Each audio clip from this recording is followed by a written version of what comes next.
Where have I been? Yeah, I've just been enjoying marriage life and adjusting to Ghana as a local and not as somebody on holiday. So yeah, that's me, man. Sweet, sweet. How have I been? I'm good. Ghana was good, man. It was around my birthday time. Oh Last yeah, time we it recorded, was. yeah, last time I recorded, I wasn't 22. I'm 22 now.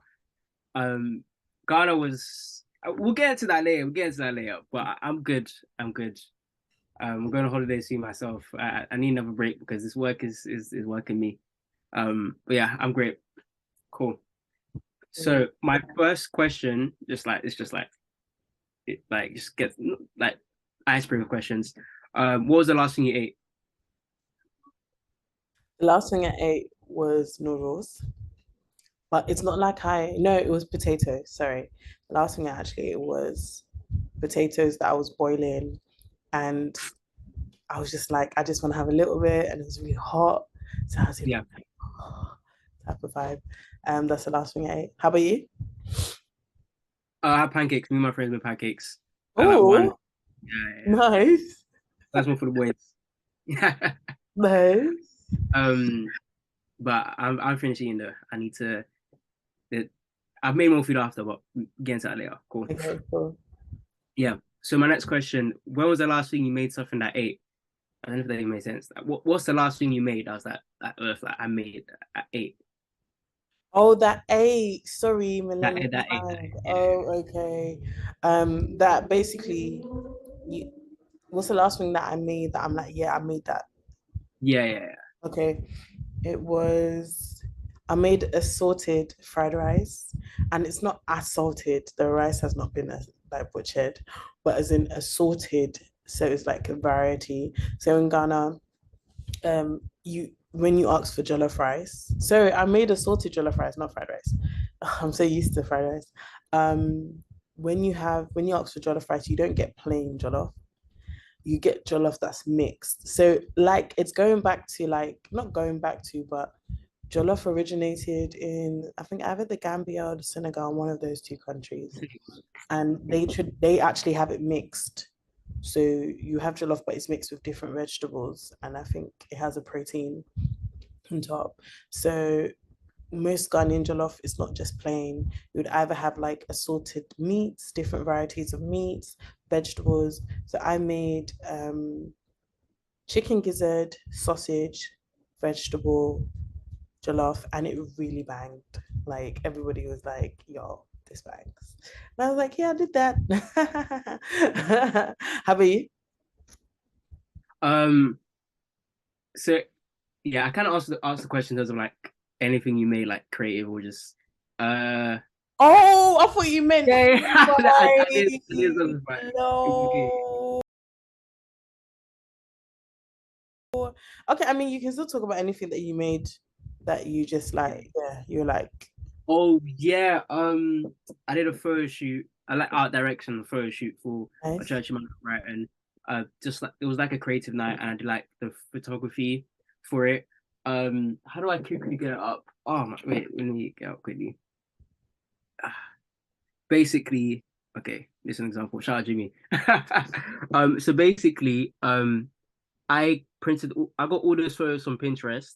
Then I Okay. got it printed out, and then me with the help of others pull it on the wall, and I did Okay. like, and I helped got like different lightings. I borrowed it and I bought like a light, it was very cheap, Mhm. and then I did photography as well. So it's basically overall art direction. So this is the last Nice. thing I did at 8. So yeah. Nice. Oh, awesome. So Nice yeah. icebreaker. Say it again. That's a nice icebreaker. Should we get into the topic Yeah. of, of the Yeah. day? Ghana, Ghana. Ghana, Ghana. So it was your first time coming to Ghana. Yeah. Did you come? Yeah. Have you been to Ghana? So for context, I got married in May, and my wedding was in Ghana. So basically, friends and family came to Ghana to celebrate with us, and it was actually an amazing time. It was actually an amazing time. It was a week. So you were in Ghana for a week. Most of my friends who traveled from the UK were in Ghana for the week. and it was your first time in GH. Yeah. So I guess how did you find it? What was your expectations? Yeah. Um, it was. I think my first highlight was like the first day. I'm gonna quickly get the picture. So the first night, like we went out basically, and I'll never forget the fact that we got like a whole platter of like plantain, and like pork and meat. And Just at 2 a.m., I was like, "What is where was it? this?" Was that Bloomber? I don't know. I think it was. Do you That see was it? Bloomber. Yeah. Bloomberg. I was like, You have to "Hey, send me so I can pull it up. Yeah, yeah, that I was will. Bloomber. Oh my I days. will." I can taste Um, the sausages yeah. now. And then we also got really as well. We'll put the photos there. We'll put the photos Yeah, there. we'll do a Um, little slideshow. yeah, no montage, but it was good. That alcohol was strong. Hey, but aside from that, I really enjoyed the fact that the nightlife was outside and everyone dances. Like if you go to a bar here, like few people dance, but like everyone's dancing and like how welcoming Ghana is and like it just vibes and like I mean I can end up speaking for 30 minutes about Ghana, but there's just natural joy. Like someone was saying in Ghana, there's just natural joy in the UK. It's not like that. Mm. Like contrast, because when I came to the UK, it was just great, and like people already get excited on like weekend. Oh, it's bank holiday. Let's go for drinks. Yeah, with the Yeah, girls. Yeah, but like there's just natural joy in Ghana, and it's just a family. Like me and like my new like my would I say my brother-in-law? Did I yeah. say He that? was in Ben. Yeah, Ben. Father Yeah, Bernard. Father Yeah, yeah. Bennett. Father Bernard. That was a whole. Do you know what? I feel like weddings or family gatherings, it kind of reminded me of, I know you weren't able to, I guess this is your first wedding as an adult because when our cousin Alfred got married, shout out Alfred Bamps, um, he, it was me and Andrew that went. And it was like a whole family thing. Like everybody got together and it was absolutely amazing. So there's so many iconic moments from family events and like this wedding, our wedding, there were so many iconic moments. So like Father Bernard or Row, Row, Row. Like and you just love that because sometimes it pops into your head and you just remember those moments. And it's interesting because weddings or family events unite or bring back, like you're like, oh yeah, um this is why, like this is what I appreciate about my family type of vibe.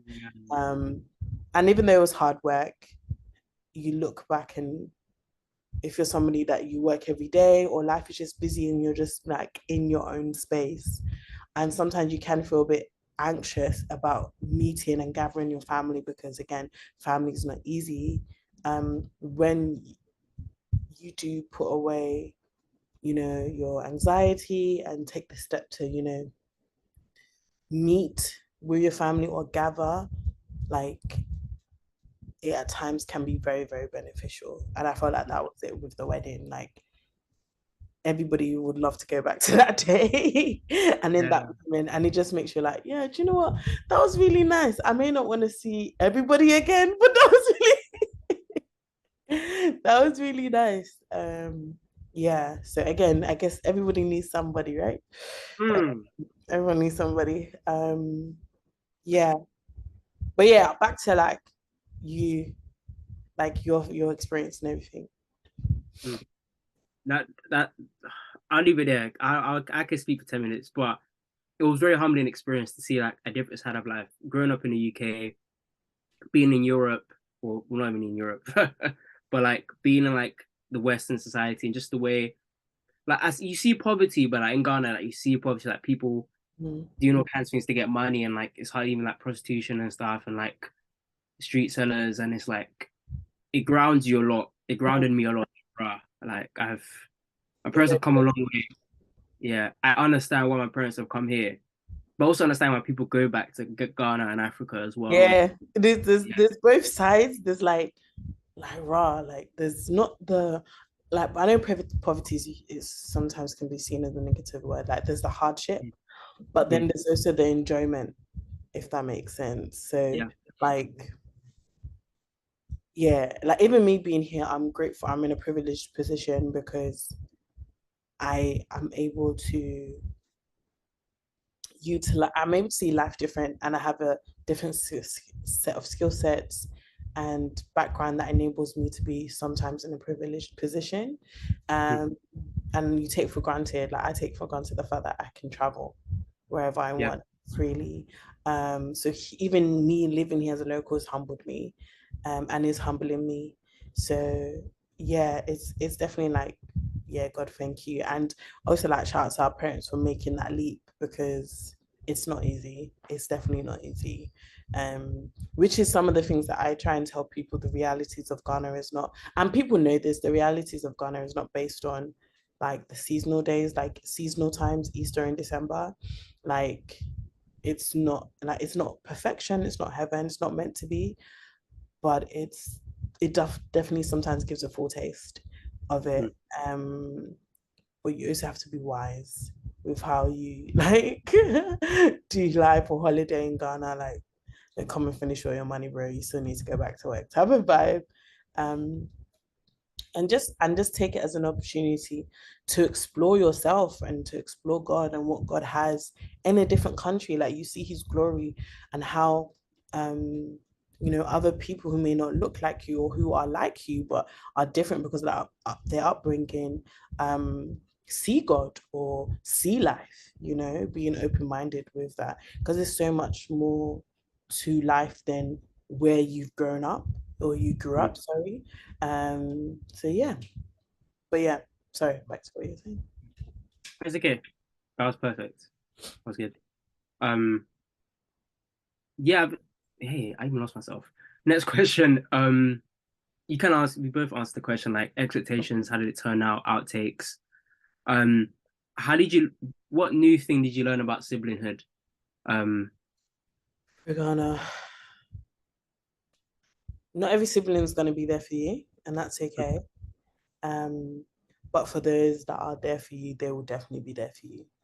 mm, And I think our last pod we were talking about friendship, and how like you gave the example of like making your friends visible to your family, mm, and that was definitely present mm, during like the pre-wedding stuff. So obviously me and my husband planned like activities and stuff for people to do um before the wedding date, for people to just like vibe, get to know each other. But the reason why it wasn't so hard and it worked is because my friends knew my siblings, like mm. they knew of each other. So I know I can confidently like leave the Airbnb or go out, like leave the wedding party to go and do something wedding related with my husband, knowing that like my brother and my friend like would get along. Like I can entrust my friends with my siblings, if that makes sense, Yeah. type of vibe, and vice versa.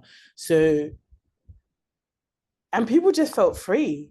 People just Yeah. felt free to just do whatever. Like people didn't have to, because sometimes like with events or with weddings, sometimes you can feel like you have to do too much or be different. But because they knew of each other, people were just themselves. Like Mm, it was like, oh my gosh, I didn't know you were like that type of vibe. Like it was just so nice. So and what helped was that my in-laws, my brother-in-law, my sister-in-law got to not only see my siblings, but see my friends who have now become like siblings, like brothers and sisters. So they all like, even today, they still talk about how they miss them, you know. So that is something that I learned, which was like the value of making your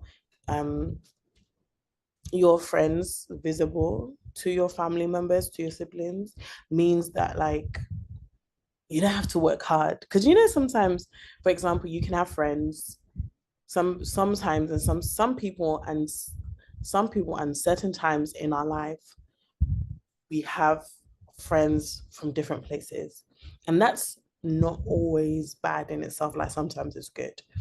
But for example, you could have friends that are like, you have work friends, you have college friends, and you have uni friends. And sometimes keeping them separate is helpful. But an event like your birthday, or a wedding, let's give an example of a birthday actually, when you're saying your friend should plan something, they won't even know how to like do something together because they don't know Mm. like each other. Or then you hear things back after the birthday was like, yeah, your friend was doing the most, and it's like, really? And it's like, oh, but I thought, you guys, the common thing is me, so you would at least put aside like, your pride and your frustration and just get along for me, and it's like you're smiling because like it's real, like that issue is real where things are separate. So somebody's trying to show that, yeah, this, I'm that person's best friend more than you are, or I know this person. No, like everybody has yes, you don't, I would give a bit of myself to everybody, but then I realize it's also my job to make sure that you guys know each other, even within compartmentalized friendships. That may not always be possible, but at least people should have, as the friend in common, I should do what I need to do to make you aware of other people in my life. And as the friends who and as the external friends, you should also have a mutual respect for other friends. There's no competition, there's no, like, it's really not that deep.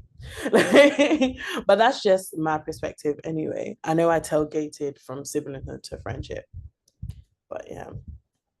Well, tailgated. I don't think I've heard that one before. Is it tailgated? Sorry. And tangent, No. Yeah, I went on a tangent. tailgate. I think that's when you drive and you're behind someone. Hey, I did it. No, I don't think so. Yeah, I don't know, man. Yeah, it's tangent. I went on a tangent. Um, but yeah, what's your perspective? What did you learn about siblinghood through Ghana? I don't know if you want to share because I know like you had a few moments during the wedding week where like, and I think maybe that's one of the things you may talk about. What did God show you from the holiday? But I guess we can go back to your perspective of like, what did you learn about siblinghood through Ghana? Yeah, now it's good for sharing that. I learned that I think it was beautiful to see my sister-in-law, um like the way she was able to bond with my mom and just like you guys really Yeah, planned it. that was really nice. Just like I remember walking to the kitchen and like my sibling and my mom were just like she's helping clean like the servant heartedness she has like As yeah.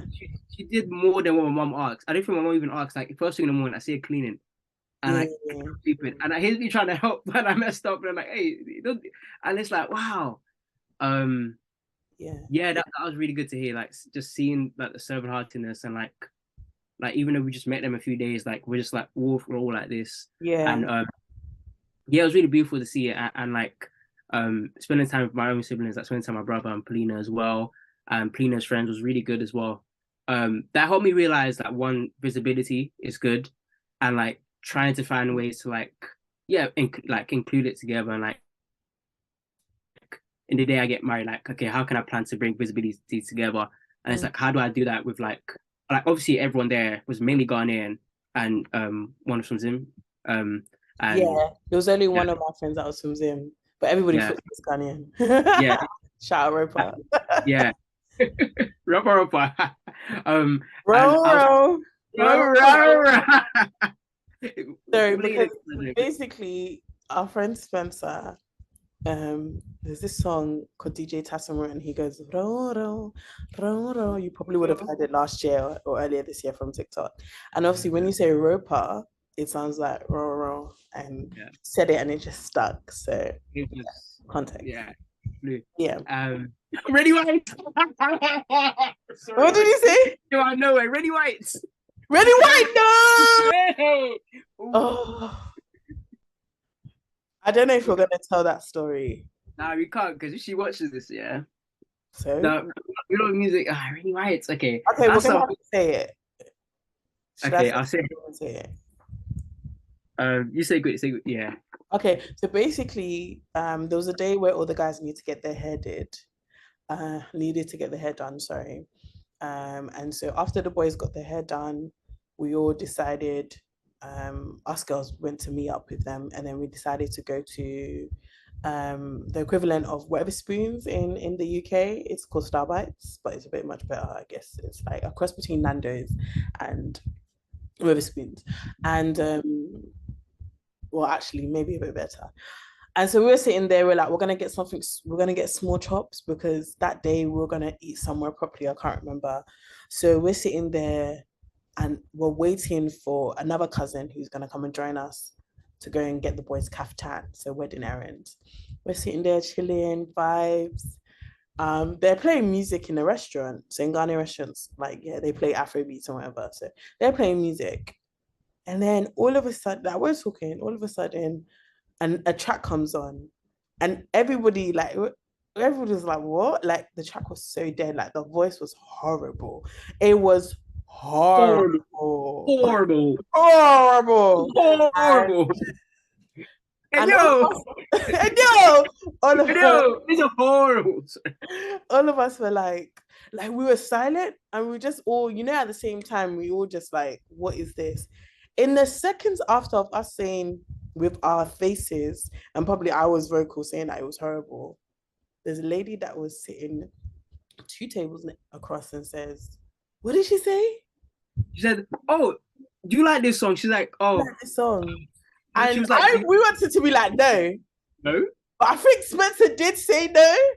Like, I said no. I was like, "We're like no." We're like, Yeah, "Oh," yeah. and then she was like, "Oh, I made the song." Made the So song. yeah, We all yeah. wanted to die in that moment.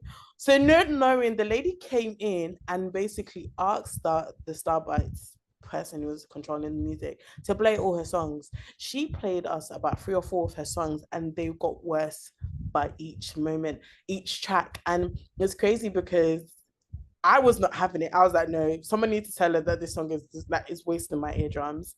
Where my husband and Roper and Spencer were entertaining it. They were really entertaining it. like Roper and Spencer, other two friends were like, oh, yeah, so YouTube. I said, guys, don't encourage her.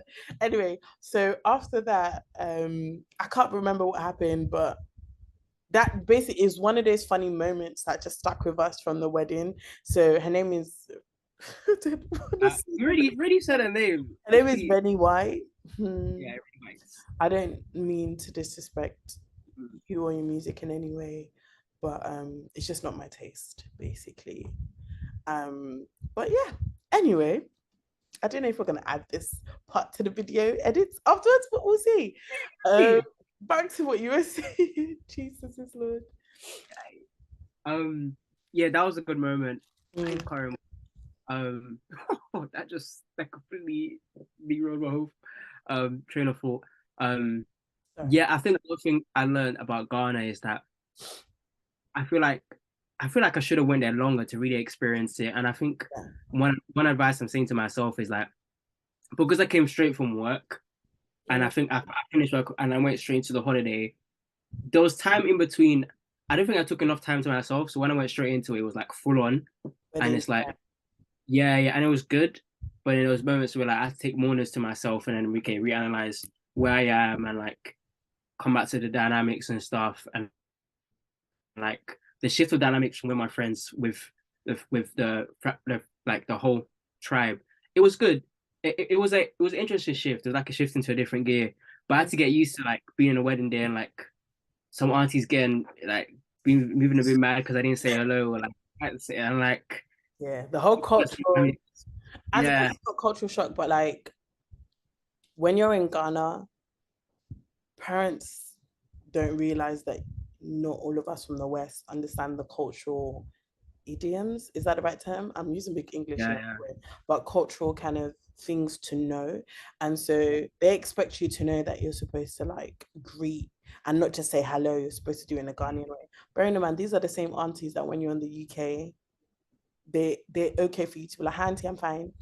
But when you're Yeah. in Ghana, where for example, all of a sudden they're in Ghana and now they remember that they're Ghanaian, it's so strange. So yeah, I guess you experience that quite a Mm, lot, and it's not easy. mm, Um, but yeah, yeah. And I think the last thing I had to get used to like being back into being put in like the last born seat again. And it's like yeah, not but it's like get right, get right, get right. But it's like I realized I wasn't the only one because it's like my sister there's a sister-in-law who's like that. And yeah, like the way she went about it, I was like, oh maybe I shouldn't always be like, oh, the call me now, or like what Mm. if sometimes it may feel micromanaged or like overseed, that it's not it's not always anything personal, but it's like sometimes the dynamic, and it's all about how you like respond to it. Yeah, Um, and like they have nothing against you, just they love you in a sense. yeah. That's one thing I thought through. But honestly, it was a great holiday. Um, yeah, I think something I'm learning, a quick one, is that going home and seeing family is really important.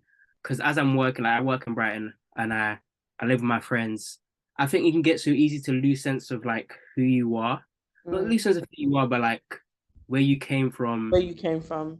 Yeah, because Yeah. it's like you can get so caught up in like the bubble and like Mm. wherever. And like you go back home and obviously get used to that dynamic, but it's like just seeing your roots and where you come from.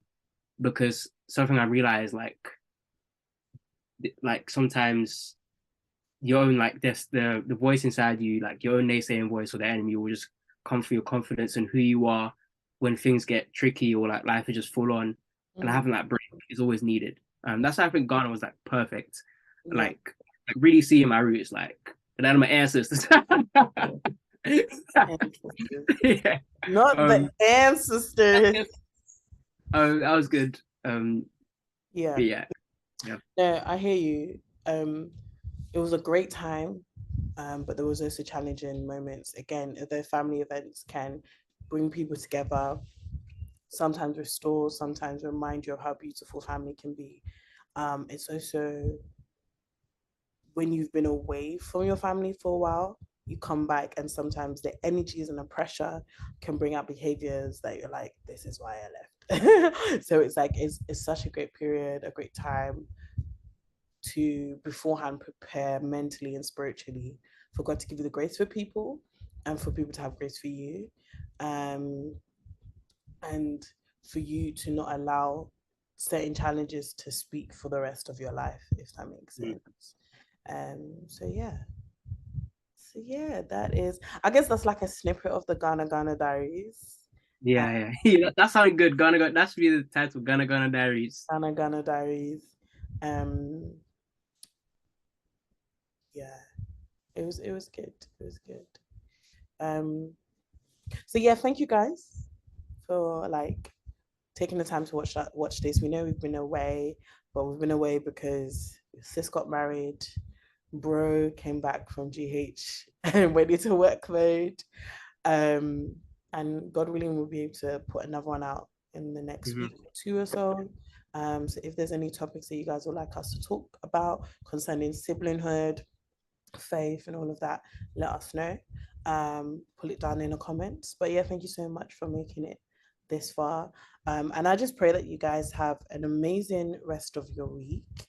We're nearly we're actually halfway into the year.